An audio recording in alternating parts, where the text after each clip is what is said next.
Семејствата на полицајците кои загинаа во кумановската дива населба се сомневаат во професионалноста на акцијата. Дел од нив се жалат дека се уште не ги добиле извештаите од обдукцијата и не знаат како загинале нивните најблиски. Во интервју за Ал Джазира, Нијази Османи, таткото на Хусамидин, еден од 8 загинати полицајци, вели дека она што се случуваше во Куманово пред еден месец му личи на валкана работа. Се сомнева дека биле наместени невини луѓе да загинат кои, како неговиот син, работеле за плата, но не биле вработени за да загинат, вели тој.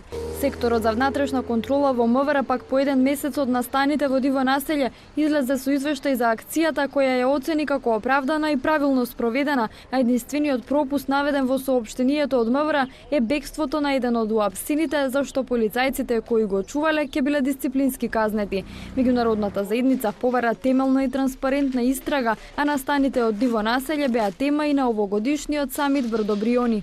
Credible investigation of the incident should be made because the results of this investigation could be extremely important for the domestic and international processes in the region.